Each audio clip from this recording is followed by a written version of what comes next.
Hey there guys, what's up? It's Snoo. Today I'm bringing you the first farming related Legacy of Free video for the current PoE event.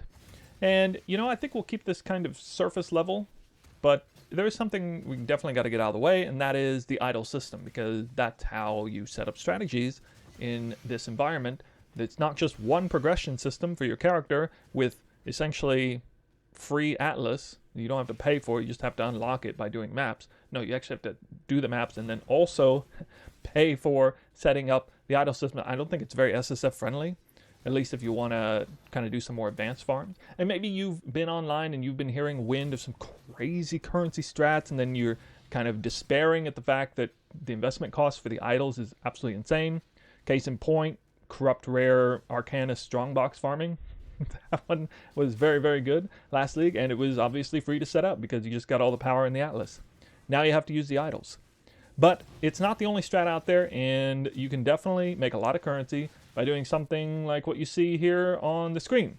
So it'll probably come to no surprise to those of you in the know that the name of the game is Searing Exarch altar farming.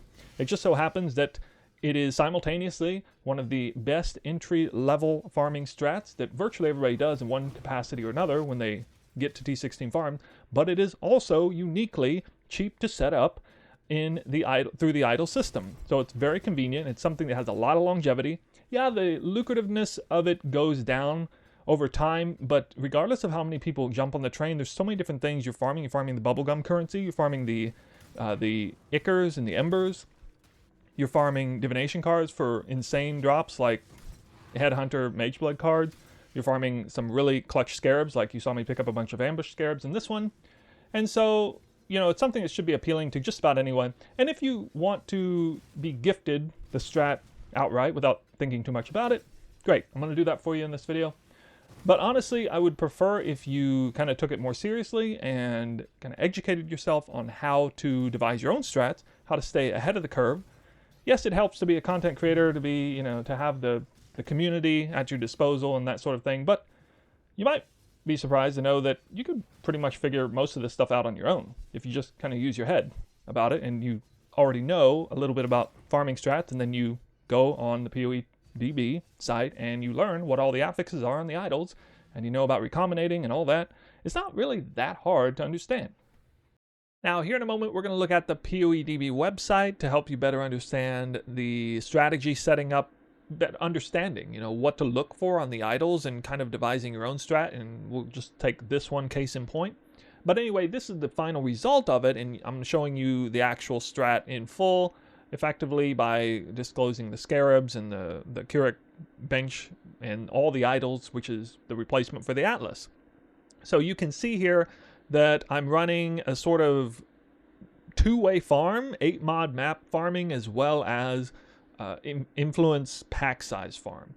So the primary purpose of this farm is to increase the pack size of Searing Exarch monsters as much as possible. This is a very typical farm that people love to do in the beginning, and this is the higher version where you use the influencing scarab of Horde to get a whole bunch of extra pack size that happens to double dip with the Elder Scarab, which is pretty nice. Now the Elder Scarab isn't super important. Those monsters aren't all that special, but they do drop stuff and they drop maps as well. And then the monstrous lineage increases the pack size of every single magic monster on the map, regardless of influence or not. And so having all those additional monsters is going to be nice for the Cartographer Scarab of Escalation with 8-mod corrupted maps. Got a lot of pack size to begin with. And then each map that drops will be 8-mod corrupted, except the tier 17s now. It used to be that tier 17s would drop bricked, but now tier 17s are really valuable, especially in the current state of the game. And so we really want to try and drop more if we can. I don't always do the whole map thing on the side, but because this scarab here will also increase the chance of tier 17 drops, that's a pretty good idea. And so this is a strat that I've effectively ran before in some capacity or another. I don't know if I've made a video on it exactly, this exact scarab setup, but I definitely have done this exact scarab setup before, so it's quite familiar to me. And then domination will be the choice here because this is uniquely one of the only ways to slam additional Searing Exarch packs onto the map. For whatever reason, they spawn near shrines and rituals as an extra pack spawn beyond what is normally there, or at least that's what we believe at this point. So it's definitely worth 3 chaos there. And then for the idols, you know, it's kind of a combination. We got 3 unique idols. We got singular focus, which I don't think no longer impacts the... Yeah, this definitely doesn't impact the tier 17 drops. It used to brick them, actually. We got Wrath of the Cosmos. Of course, we're going to need that keystone wrapped up in an idol. And the Smash and Grab is kind of an extra that's not super important, but I can very easily slam an extra Legion onto the map, and this makes the Legion really worth doing. And it's just much quicker and easier and more rewarding. And getting the incubators is kind of nice as a side point anyway.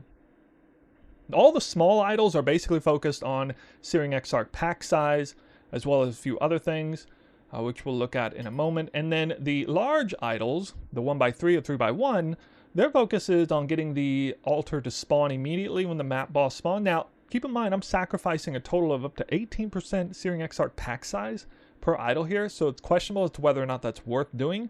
But I do think it's worth doing if you pair it with the increased effect of explicit modifiers on your map. So that's going to increase the quant rarity and pack size. Not as much as you would straight up for the Searing Exarch packs, but all together, I do think that is worth it, because you'd be surprised, even when you have a crazy pack size on Searing Exarch, sometimes you still don't spawn a single altar, as hard as that is to believe. And it looks like I have 131% increased pack size. So when I open a map, it has roughly 50% pack size, just globally, on an 8-mod corrupted map.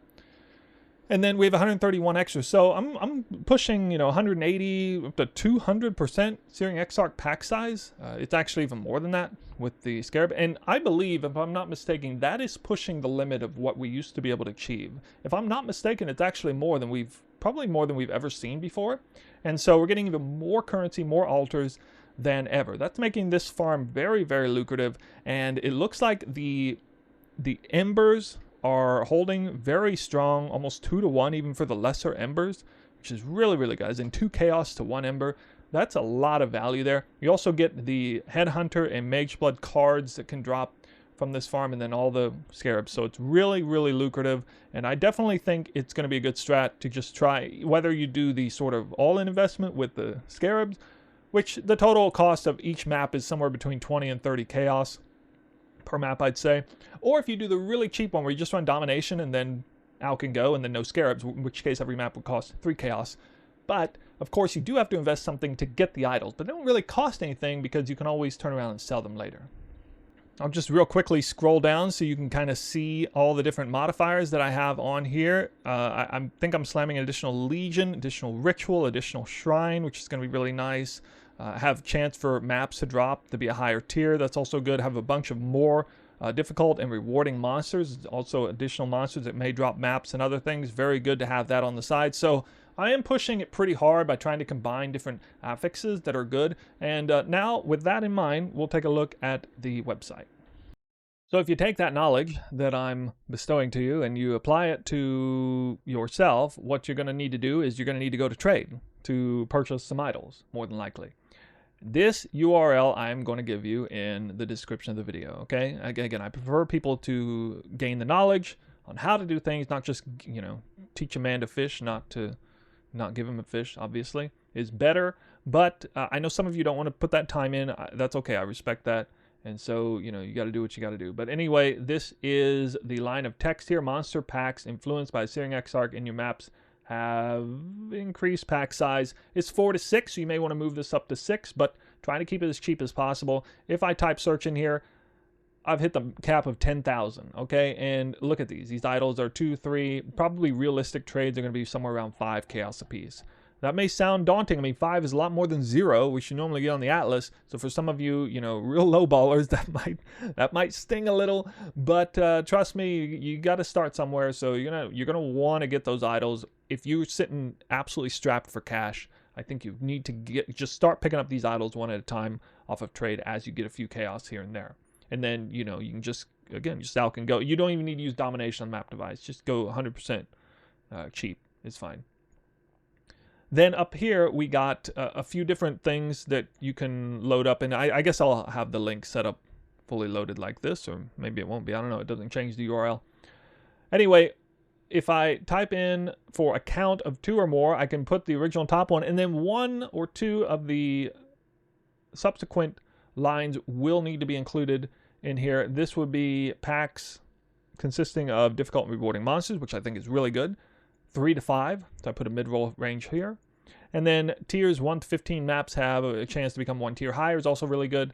I think that's between 5 and 10. So again, mid-roll range. And again, you can remove these if you want. But this is going to help you sustain maps or just get more loot, including maps, one way or another. You can move this number to 3 if you want to see, really, really good idols. But there's still hundreds of options here. And again, 10, 20, 30 chaos for some really nice small idols there. And then if you want to push it even further, you get 3 or more of, it could be these 3 together, or you could have the ritual shrine, additional shrine. The percent increase versus chance to contain, you just need to combine those two. It needs to be 100% in total, or attract beyond monsters. And these are the kind of idols that I was typically looking for when I was trying to set this up, because I wanted to have that beyond. I wanted to have the extra ritual, or I wanted to have rituals and then the extra shrine in there every time. Also, the Legion would be nice too. You can set that up for Legion. But these idols, these cost upwards of 50 to 100 C, sometimes a full divine to get them. And these make for some of the best idols, and I think, yeah, there's actually none on trade. I might have bought them all. Sorry about that. But yeah, make the video after I buy everything. That's how you do it, for sure. Don't tell anybody. So to recap the strategy in full, it goes something like this. You would start with no scarabs at all, and no investment in the map. Just a simple alchemy orb, basically. Maybe corrupted. Searing Exarch influence, your pack size would be abysmally small, because you'd have no scarabs and no idols. But through doing that, you would get enough currency to eventually start buying idols, to eventually start using scarabs, and to probably pretty quickly start using the domination on the map device, because the shrines make the map a lot easier as well. The maps to choose, I started with Jungle Valley, but it didn't sustain very well at all, because we don't have monsters have a high chance to drop an adjacent map, and so that doesn't work very well. We need to rely on the boss's default chance to drop an adjacent map. So the ping pong strat is actually even more important now than it was normally, I think, to start with in terms of sustain. I like Mesa map very well because it drops the Fortunate card. It also drops a Fortress map, so those are 2 very good reasons, and it's a super easy boss. Very reliable, easy to understand map layout, quick in and out. Super great map. Another good map is Dry Sea map.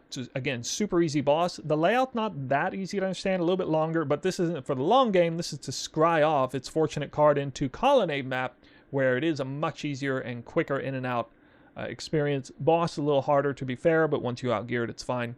And so this now gives me 2 great maps to ping pong across, both dropping the Fortunate cards, both dropping the Fortress map as well.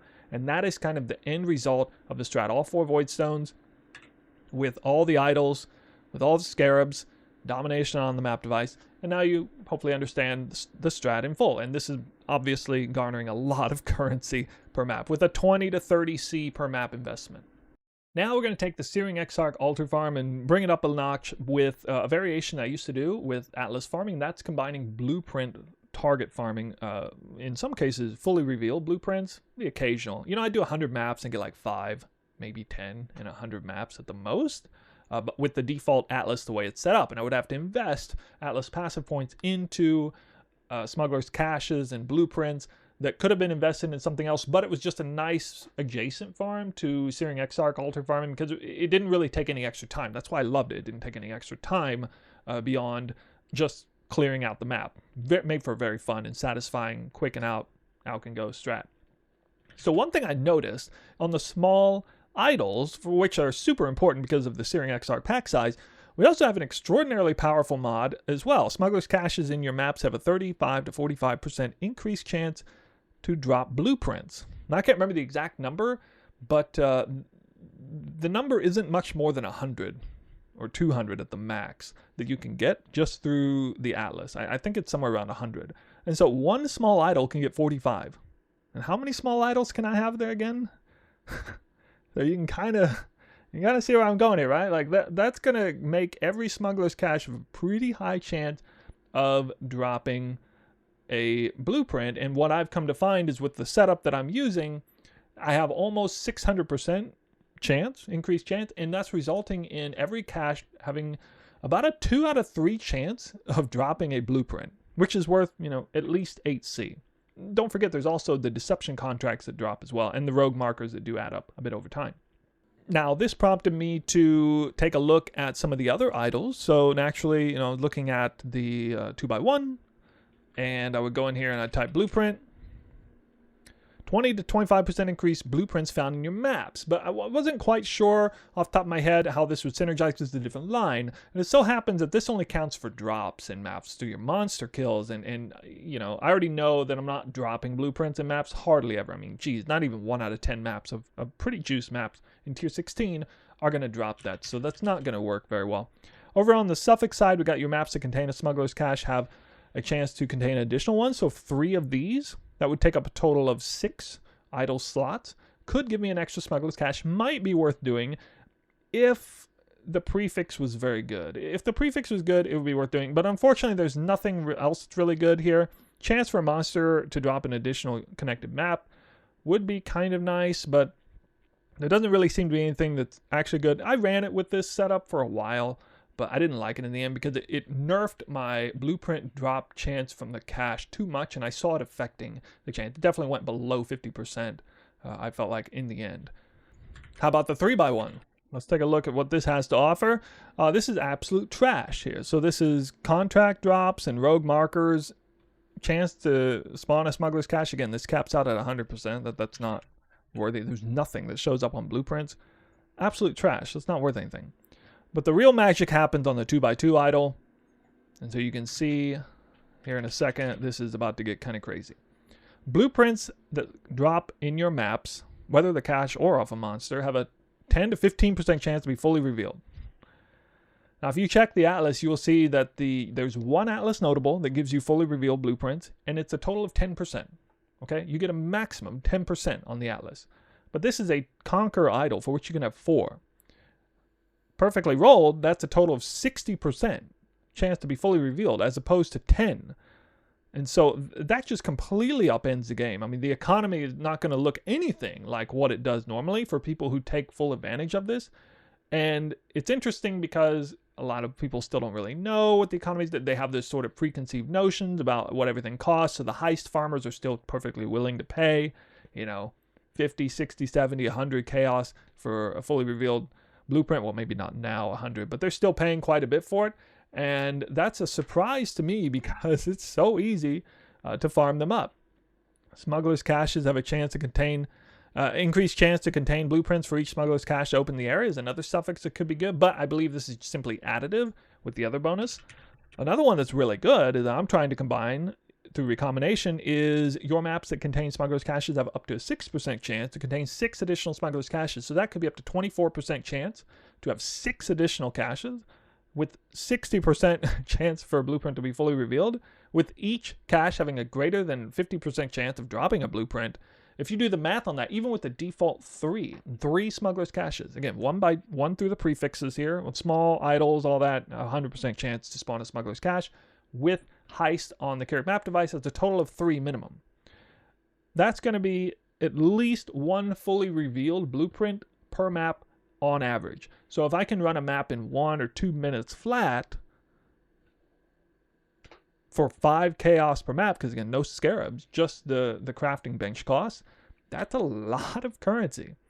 But unlike the other more true Searing Exarch farm, that's not a lot of gold, not a lot of XP, but it is kind of fun to just make a bunch of currency that way. And it is something that I've done and I quite enjoy doing that farm. So you can kind of see where, my mind went to figure out, how do I take a strat that's so well known and how do I elevate it? How do I make it better? What's that going to look like in actual practical play style? What do I know about the Atlas already? How can I set up a farm? So obviously it requires some background knowledge of how to make a strat, but I did my homework. I went through and I looked at the site and I read pretty much all the modifiers. I'm deeply searching things, and I'm absolutely excited as I'm looking at other different things, thinking of different ways to combine things. I know people are definitely doing the strongbox farming, people doing boss rushing. There's a lot of boss rushing potential, as I understand on here, but it's definitely thrown a major monkey wrench into the game. It's been a bit of a problem for people who don't want to put in the effort, but that's kind of what this particular event is asking of you. It's asking you to try a little bit harder to figure out different strats that would be good, and it's demanding that you pay a little bit of currency to set up the idols for that. It's a two-way progression again, character and end game progression. Very exciting for people like me. Very exciting for anyone who, likes theory crafting whatsoever. Maybe not the best for pure followers of the trends, because it's definitely, going to be topsy-turvy. But I'm here to tell you that the straight up Searing Exarch altar farm that I started out with showing you is for sure going to have plenty of longevity. It's going to be good. Yeah, it'll go down. It'll tone down a bit in terms of how lucrative it is. But it will never not make some decent currency. So at least you have that. So if you're just somebody who wants to just be gifted a strat, here you go. It works. You got the resources in the description of the video. If you're somebody who wants to take it to the next level, figure out, mix and match different farms, see what you can do, recombinate some idols, make something absolutely crazy, recombinate for profit. I don't know. There's all kinds of things you can do for currency. You're in for a good time. That's going to be a lot of fun. All right, so that's it for me in this video. I appreciate you watching. If you have any questions, let me know in the comments below. If you have any other suggestions, strategy, things you're doing, I'm sure there are a lot of you who are doing things that I'm not doing, probably things that are even well beyond what I'm doing at this point. We didn't really talk about tier 17 farms, so there's more stuff to look at there. But at any rate, yeah, you watched the video, you made it all the way this far. I appreciate that, and thank you for watching, and I'll see you in the next video.